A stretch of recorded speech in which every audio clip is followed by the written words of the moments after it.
con el tema sin sangre no hay remisión. Es el tema del día de hoy. Vamos a buscar entonces el libro de Hebreos capítulo 9 del versículo 13. Versículo 13 hasta el 22. Vamos a leer. Hebreos capítulo 9 del versículo 13 hasta el 22 voy a leer. Ya dice: porque si la sangre de los toros y de los machos cabríos y las cenizas de la becerra rociadas a los inmundos santifican para la purificación de la carne, cuanto más la sangre de Cristo, el cual mediante el Espíritu eterno se ofreció a sí mismo sin mancha a Dios, limpiará vuestras conciencias de obras muertas para que sirváis al Dios vivo.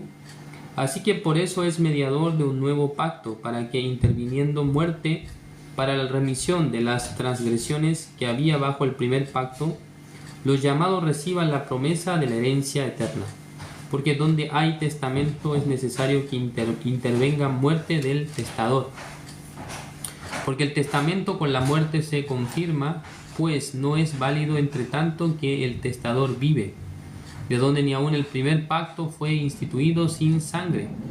Porque habiendo anunciado Moisés todos los mandamientos de la ley a todo el pueblo, tomó la sangre de los becerros y de los machos cabríos con agua, lana escarlata e hisopo, y roció el mismo libro y también a todo el pueblo, diciendo: esta es la sangre del pacto que Dios os ha mandado. Y además de esto roció también con la sangre el tabernáculo y todos los vasos del ministerio.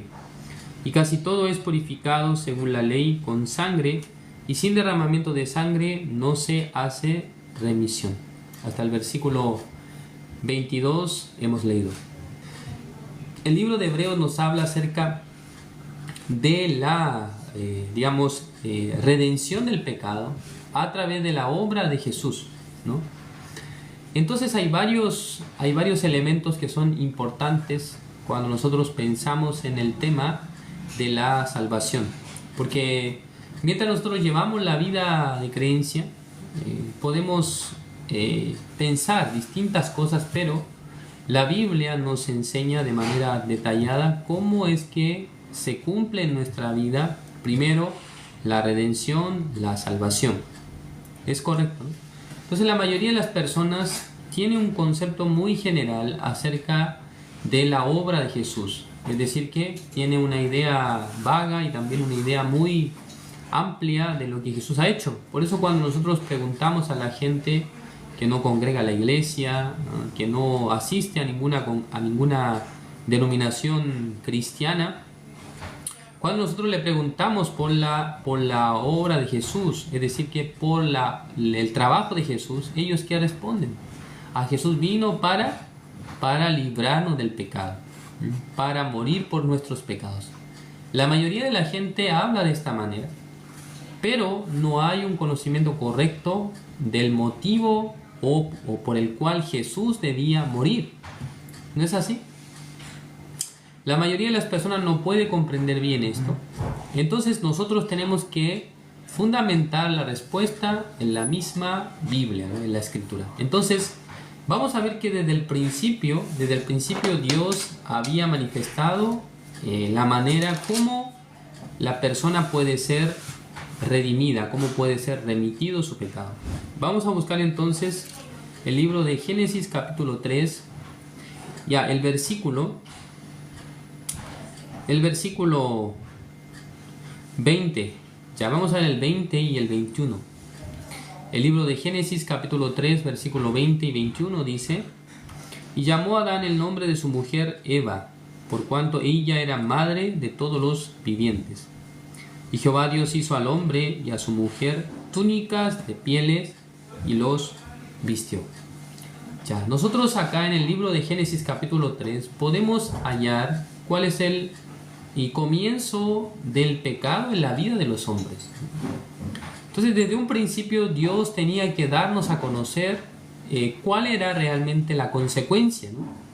Según la palabra de Dios, dice que en el principio Dios creó los cielos y la tierra. ¿Es correcto? Y luego habló de la condición de la tierra, estaba desordenada, vacía, en tinieblas. Y luego habló acerca de la creación, cómo Dios estaba creando cada cosa, cómo estaba dividiendo el mar, o sea, el agua. Dice que puso agua sobre la expansión, bajo la expansión, luego hizo descubrir lo seco, y luego empezó a aparecer la vegetación. Luego Dios había creado la luna, el sol, las estrellas, y luego empezó a crear los animales, ¿no? Es decir, que los animales terrestres, los animales que están en el agua, los animales que están en el aire, ¿no? Las aves. Y finalmente en el sexto día Dios ha creado al hombre. Hasta ese momento Dios y los hombres, ¿cómo llevaban la relación? Una relación directa en la que Dios hablaba al hombre, el hombre respondía a Dios. ¿Es correcto? Entonces, es una relación es una relación que no tiene impedimento, ¿no? Es decir, que es directa la conexión entre Dios y los hombres. Pero Dios había dicho al hombre Adán que si él come del fruto de la ciencia del bien y del mal, ¿qué ocurriría con él? Dice que si tú comes, ciertamente morirás.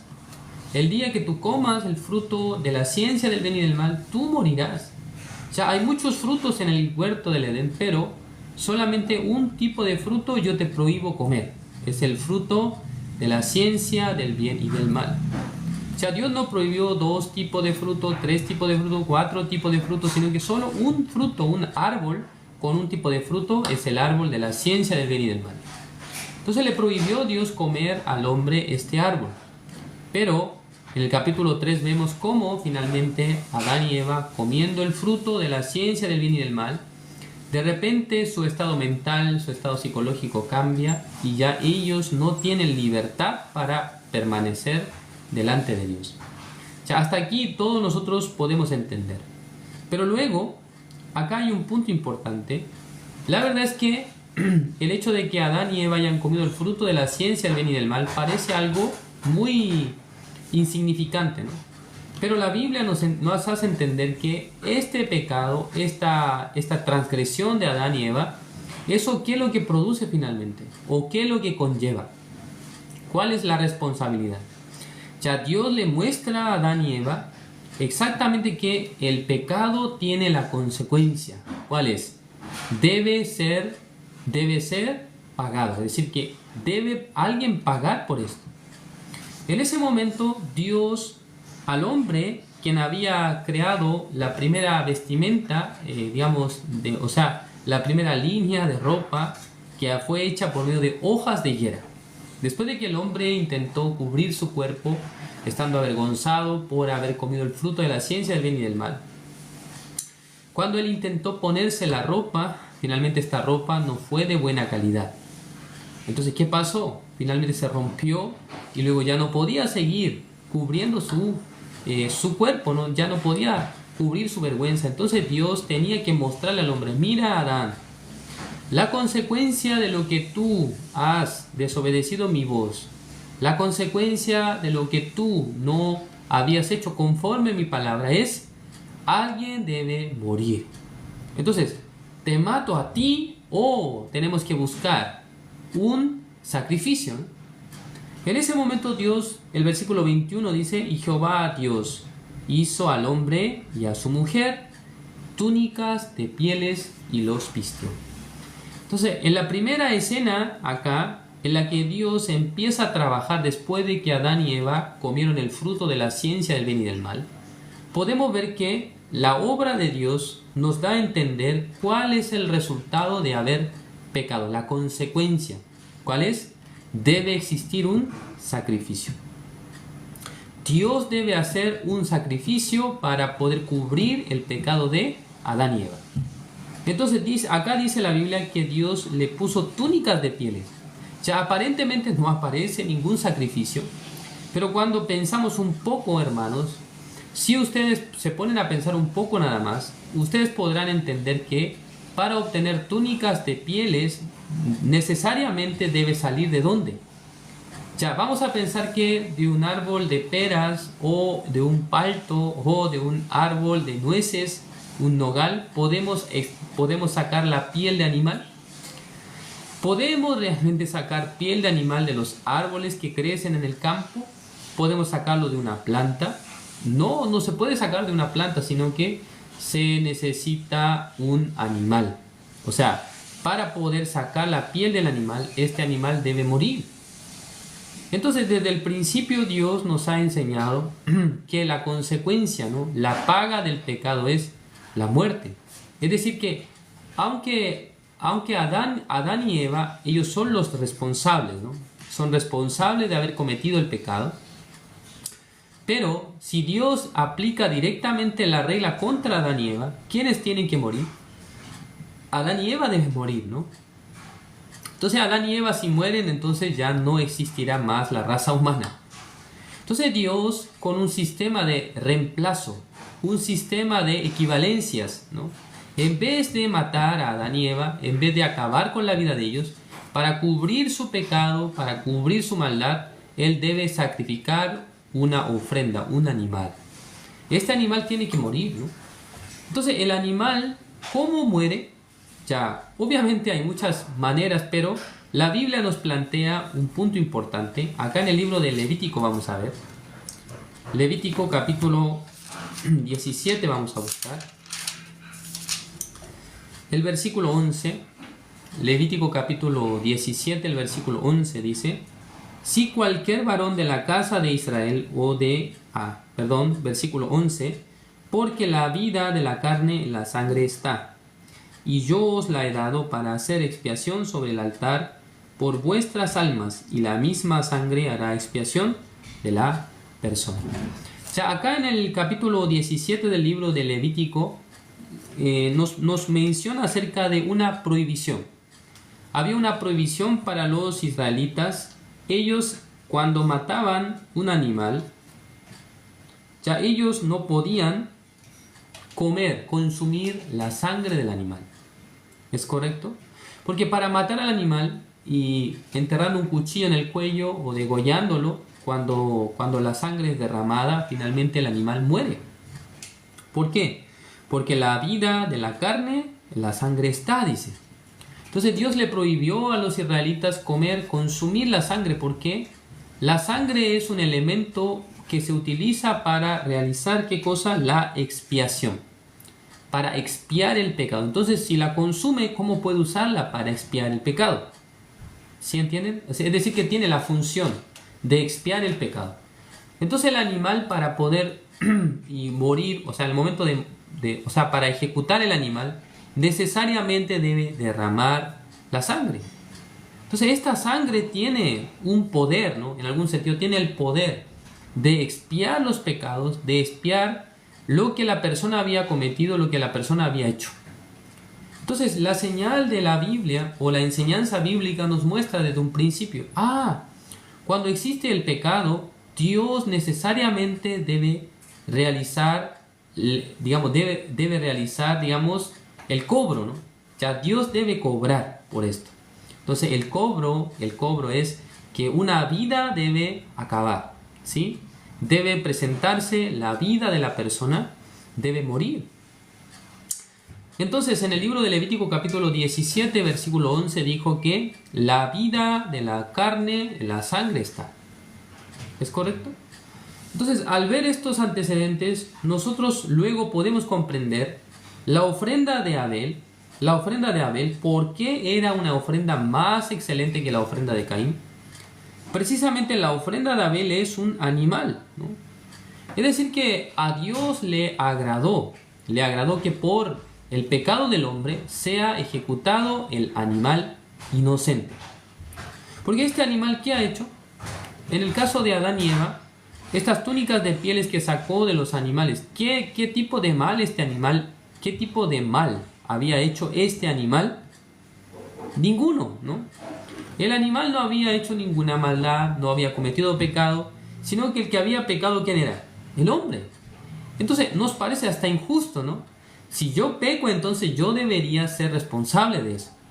Yo debería pagar por mi pecado. Pero Dios ha hecho un sistema de sustitución. O sea, en vez del pecador pagar por su pecado, debe utilizar una ofrenda, o sea, un animal. En este caso, un animal inocente que finalmente muere. Finalmente tiene que derramar su sangre. Entonces, cuando leemos ahora el libro de Hebreos, obviamente podemos comprender. Por eso la Biblia dice que sin derramamiento de sangre no se hace remisión. Veamos acá. Hebreos capítulo 9, versículo 22. Y casi todo es purificado, según la ley, con sangre, y sin derramamiento de sangre no se hace remisión, dice. Entonces hay una necesidad imperante de que si una persona ha pecado, si una persona tiene pecado, deba ejecutarse un juicio, es decir, deba producirse el derramamiento de sangre. Acá el versículo 22 nos explica, ¿no?, detalladamente, y casi todo es purificado según la ley, con sangre, y sin derramamiento de sangre no se hace remisión. Nosotros podemos ver que la sangre también Dios había utilizado ¿para qué? Dios había utilizado para realizar el pacto. Acá en el versículo 19 dice: porque habiendo anunciado Moisés todos los mandamientos de la ley a todo el pueblo, tomó la sangre de los becerros y de los machos cabríos con agua, lana escarlata e hisopo, y roció el mismo libro y también a todo el pueblo. Versículo 20 diciendo: esta es la sangre del pacto que Dios os ha mandado. Ya Dios le ha dado el uso a la sangre. Ya la sangre es símbolo de la vida, ¿no? Porque dice que la vida de la carne está en la sangre, ¿no? Pero cuando la sangre se derrama, esto representa muerte. Porque si ya no está presente la sangre en el cuerpo, entonces la persona no puede menos que morir. Es correcto, ¿no? O sea, ustedes deben probar un día, ya sacando sangre de su cuerpo, ustedes un día si sacan varios litros de sangre, entonces van a empezar a sentirse mareados y creo que van a querer caer al piso y luego se van a desmayar. Existe una historia muy interesante acerca del presidente de los Estados Unidos, y es el primer presidente de los Estados Unidos, creo que es Washington, ¿no? Es el presidente. Y este presidente, digamos que él tenía que, o sea, estaba enfermo, dice, tenía una especie como de resfrío, o él estaba con fiebre muy alta. Entonces en esa época, cuando las personas tenían enfermedad, o sea, tenían fiebre, había una técnica que se utilizaba para poder, en algún sentido, bajar la fiebre, y que era precisamente una técnica llamada sangría, que consistía precisamente en, quitar sangre del cuerpo de la persona para poder bajar la fiebre. O sea, era un conocimiento muy general, es decir que no se tenía la certeza, pero se creía esto. Entonces los mismos doctores de la época practicaban este tipo de procedimientos. Entonces se dice que el presidente, que tenía fiebre muy alta, empezó a recibir el tratamiento de los doctores que estaban a su cargo. Imagínense, los doctores de un presidente. Se supone que son personas muy preparadas, muy educadas en la materia, pero ellos, utilizando la técnica de la sangría, quitaban la sangre del cuerpo del presidente. Entonces supuestamente mientras ellos iban quitando la sangre de su cuerpo, él tenía que mejorar. Pero finalmente, por quitar tanta sangre, hay algunos antecedentes que dicen que hasta 2 o 3 litros de sangre habían quitado al presidente de los Estados Unidos. En ese momento él falleció. Entonces nadie podía entender por qué él había muerto, ¿no? Supuestamente al quitarle la sangre de su cuerpo va a bajar la fiebre, pero en realidad la razón aparece en el libro de Levítico capítulo 17. Entonces lo que cuenta la historia es que justamente en la recámara del presidente, digamos en el velador, al lado de él, en ese lugar una Biblia en inglés estaba. Una Biblia.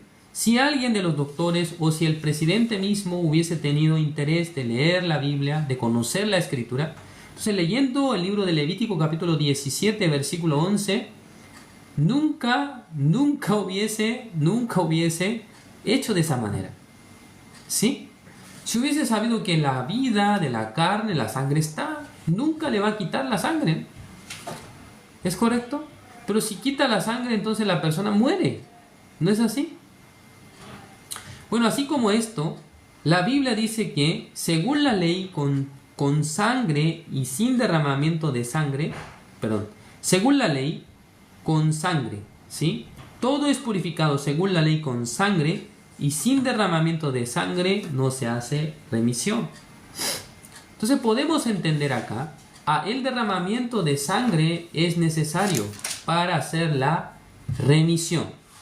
Remisión también nosotros podemos considerar el concepto remitir. ¿Qué significa remitir? A veces ustedes han enviado una carta, entonces ustedes colocan al remitente, ¿no? Es decir, que a quién va enviada la carta. Esa es la persona que se le llama remitente, ¿no?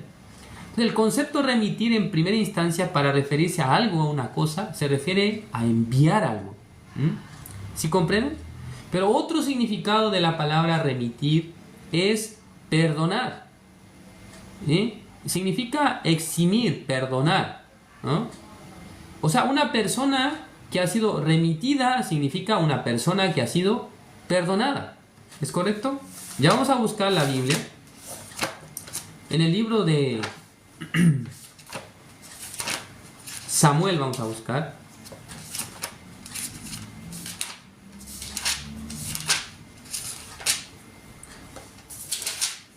Ya, el libro de Segunda de Samuel capítulo 12. Segunda de Samuel capítulo 12. El versículo. Ya vamos a leer acá. Desde el versículo 2. Ya. Leamos el capítulo 12. Desde el versículo 1 voy a leer. Dice: Jehová envió a Natán a David y viniendo a él le dijo: había dos hombres en una ciudad, el uno rico, el otro pobre. El rico tenía numerosas ovejas y vacas, pero el pobre no tenía más que una sola corderita que él había comprado y criado, y que había crecido con él y con sus hijos juntamente, comiendo de su bocado y bebiendo de su vaso y durmiendo en su seno, y la tenía como a una hija. Y vino uno de camino al hombre rico, y éste no quiso tomar de sus ovejas y de sus vacas para guisar para el caminante que había venido a él, sino que tomó la oveja de aquel hombre pobre y la preparó para aquel que había venido a él. Entonces se encendió el furor de David en gran manera contra aquel hombre y dijo a Natán: vive Jehová, que el que tal hizo es digno de muerte, dice. Versículo 6: y debe pagar la cordera con 4 tantos, porque hizo tal cosa y no tuvo misericordia. Versículo 7: entonces dijo Natán a David: tú eres aquel hombre. Así ha dicho Jehová, Dios de Israel: yo te ungí por rey sobre Israel y te libré de la mano de Saúl. Y te di la casa de tu señor y las mujeres de tu señor en tu seno. Además te di la casa de Israel y de Judá, y si esto fuera poco, te habría añadido mucho más. Versículo 9: ¿por qué pues tuviste en poco la palabra de Jehová, haciendo lo malo delante de sus ojos? A Urías Heteo heriste a espada, y tomaste por mujer a su mujer, y a él lo mataste con la espada de los hijos de Amón. Versículo 10: por lo cual ahora no se apartará jamás de tu casa la espada, por cuanto me menospreciaste y tomaste la mujer de Urías Heteo para que fuese tu mujer. Versículo 11: así ha dicho Jehová: he aquí yo haré levantar el mal sobre ti de tu misma casa, y tomaré tus mujeres delante de tus ojos y las daré a tu prójimo, el cual yacerá con tus mujeres a la vista del sol. Porque tú lo hiciste en secreto, mas yo haré esto delante de todo Israel y a pleno sol. Versículo 13 dice: entonces dijo David a Natán: pequé contra Jehová. Y Natán dijo a David: también Jehová ha remitido tu pecado, no morirás. Sí, hasta el versículo 13 hemos leído largamente. Esta historia, hermanos, es precisamente la narración del pecado de David. Cómo David llegó a cometer el pecado con una mujer que tomó, que no era su esposa. Y luego, de la misma manera, cómo mandó al frente de la batalla a Urías para que fuese asesinado. Aparentemente esto estaba ocurriendo de manera secreta. El rey David, y no, o sea, nadie podía descubrir lo que había hecho el rey David, es decir, que tomando una mujer ajena y luego también mandando a matar a Urías prácticamente. Entonces David pensó que nadie podía darse cuenta, pero de repente, pasando un tiempo, llegó Natán, es el profeta de Dios, vino ante David y le empezó a contar una historia de tal hombre que hizo de tal manera. Entonces a David le pareció muy injusto esta situación. Esta persona, ¿cómo puede hacer eso? ¿No? ¿Qué es lo que él llegó a decir de este hombre? Ya acá en el versículo 5 dice: entonces se encendió el furor de David en gran manera contra aquel hombre y dijo a Natán: vive Jehová que el que tal hizo es digno de muerte. ¿No? Escuchando David el relato que estaba dando Natán, cuando él vio que era otra persona la que había hecho esto, sin duda que tuvo un juicio, ¿no?, determinante, siendo el rey de Israel. Siendo el rey de Israel, bien digo, David había dicho que este hombre tiene que morir, no puede vivir tal persona. Pero luego el profeta Natán, dándose la vuelta, le dijo: tú eres aquel hombre. En ese momento David creo que abrió sus ojos grandes, ¿no? Uy, ¿cómo lo supo, no? ¿Cómo descubrió esto? ¿Cómo yo hice todo esto en secreto? Nadie sabía. Alguien sabía. ¿Quién era? ¿Quién sabía? ¿Natán sabía? ¿Es decir que Natán vio cuando David pecó? No es así. Sino que Dios había visto todo esto. Dios había observado desde los cielos la vida de David. Y luego estaba enviando al profeta para que David pudiera también conocer su pecado, para que David pudiera ver realmente su ser malvado y perverso.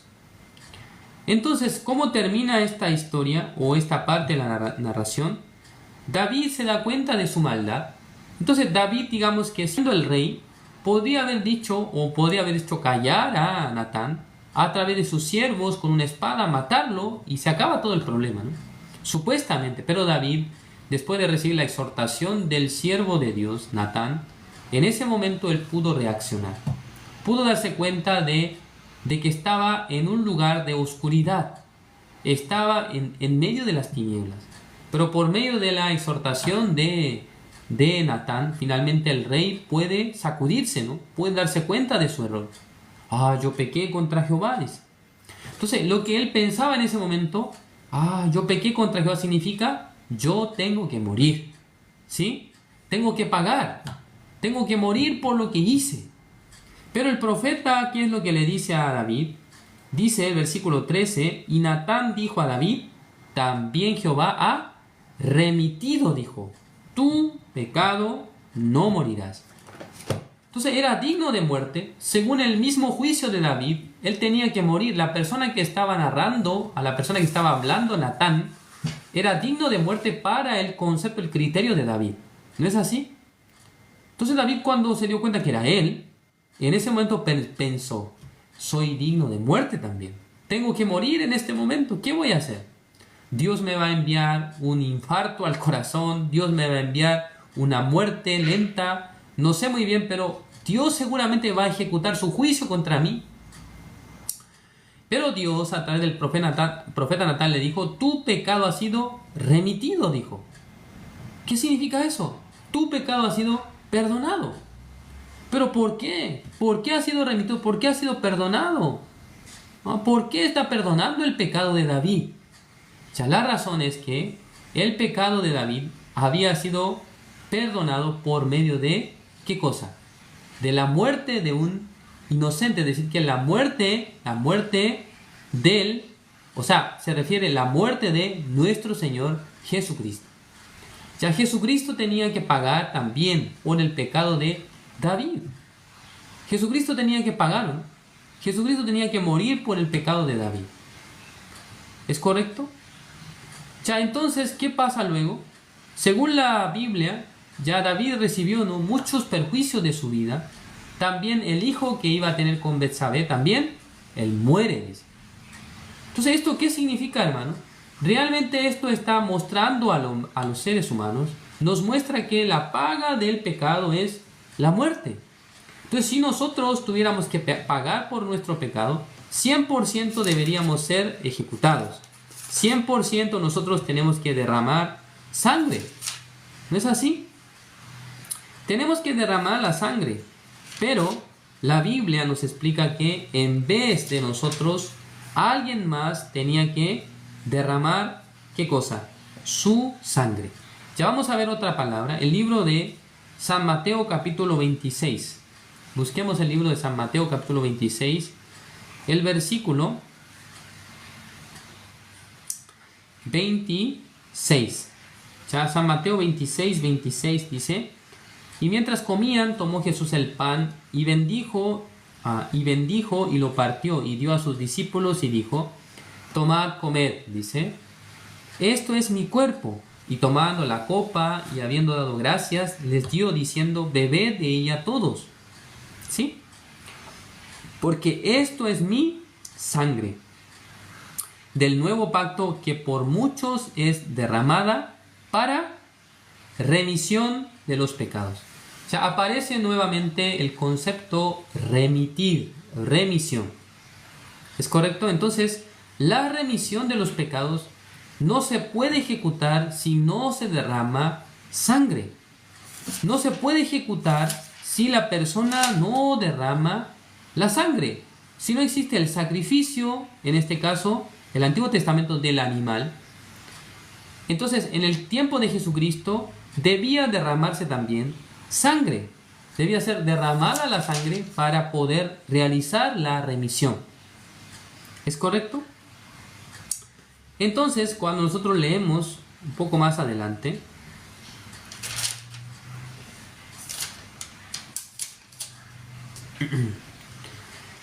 ya vamos a buscar entonces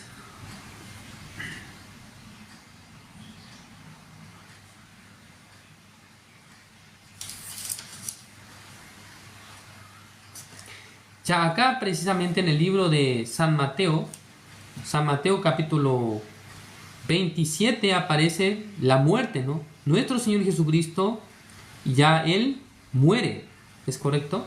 Ya nuestro Señor Jesucristo estaba muriendo.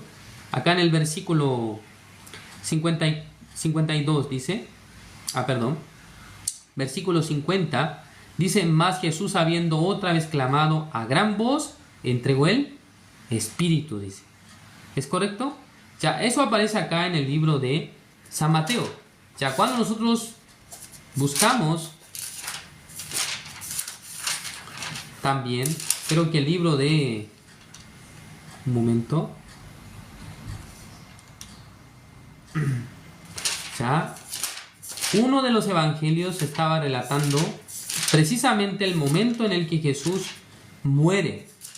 Pero existe, o sea, los soldados romanos tenían que confirmar que efectivamente Jesucristo haya muerto, ¿no? ¿Es correcto? Tenía que confirmar precisamente que el Señor Jesucristo haya muerto. Pero ya vamos a buscar una palabra, creo que es más adelante, un momento. Tal vez el libro de San Juan, vamos a ver. Ya, sí, el libro de San Juan. Vamos a buscar el libro de San Juan, capítulo 19, el versículo 31 dice: entonces los judíos, por cuanto era la preparación de la Pascua, a fin de que los cuerpos no quedasen en la cruz en el día de reposo, pues aquel día de reposo era de gran solemnidad, rogaron a Pilato que se les quebrasen las piernas, fuesen quitados de allí. ¿Sí? Los tres que estaban, crucificados, incluye nuestro Señor Jesucristo y los dos malhechores a su costado. Dice que no es bueno que los cuerpos estén aquí todavía, que estén vivos. Entonces los romanos utilizaron una forma cruel, ¿no? Terrible de acelerar la muerte de los que han sido crucificados. ¿Cuál era? Quebrando sus piernas. Imagínense, hermanos, cuánto dolor ya era estar clavado de las manos también y estar aguantando durante algunas horas en ese lugar. Entonces, solamente el hecho de pensar para quebrar las piernas, ¿qué tipo de golpe tiene que dar? Entonces, acá el versículo 32 dice, vinieron pues los soldados y quebraron las piernas al primero y asimismo al otro que había sido crucificado con él. O sea, ambos en el momento de la muerte, ya sus piernas han sido quebradas, imagínense. Con esta forma se acelera la muerte. ¿Por qué? Cuando los cuerpos de los que han sido condenados a muerte en la cruz están suspendidos en el aire, ellos están procurando aguantar la respiración, están tratando de respirar poco a poco.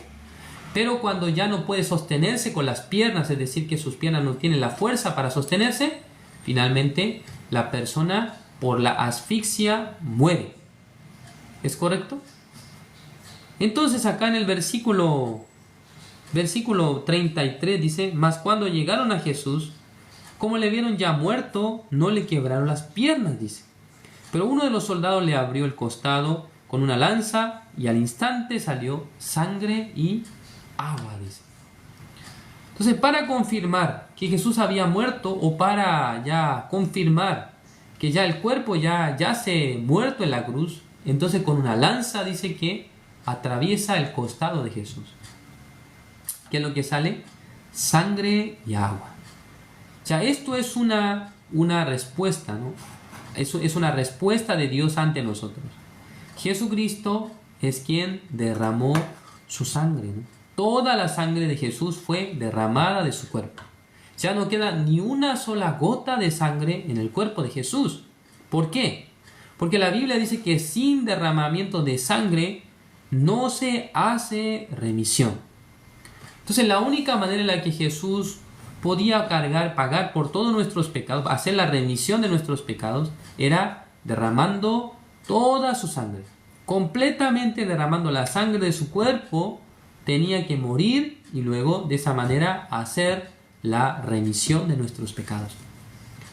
Esto es la historia, esto es del relato bíblico. Jesucristo es quien remitió los pecados del hombre.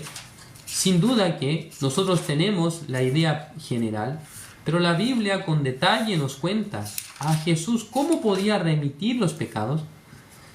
Él tenía que derramar toda su sangre. Tenía que derramar toda su sangre completamente en la cruz. ¿Para qué? Para que todos nosotros fuéramos remitidos, o sea, nuestros pecados fueran perdonados. Esto era la razón por la cual Jesucristo debía derramar su sangre. Por eso acá, el versículo 22 dice, y casi todo es purificado según la ley, con sangre, y sin derramamiento de sangre no se hace remisión. ¿Es correcto? No se hace remisión. Entonces la única manera en la que nosotros podemos ser perdonados de nuestros pecados es por la sangre de Jesucristo. Es por medio del derramamiento de sangre de Jesús. No es por la oración, no es porque ustedes piden perdón, Dios les perdona, sino que la remisión de sus pecados es por el derramamiento de sangre. Si Jesús no derrama su sangre, no hay perdón. Si Jesús no derrama su sangre en la cruz, no surge el perdón de Dios hacia nosotros. Ya, veamos una palabra más y vamos a terminar. El libro de Primera de Juan, capítulo 1, el versículo 7. Veamos acá. Primera de Juan, capítulo 1, versículo 7, dice, pero si andamos en luz, como Él está en luz, tenemos comunión unos con otros, y la sangre de Jesucristo, su Hijo, nos limpia de todo pecado, dice. La sangre de Jesucristo es la que nos limpia de los pecados. En sí no es la confesión la que nos limpia, como aparece el versículo 9, sino que lo que limpia nuestro pecado es la sangre de Jesús derramada.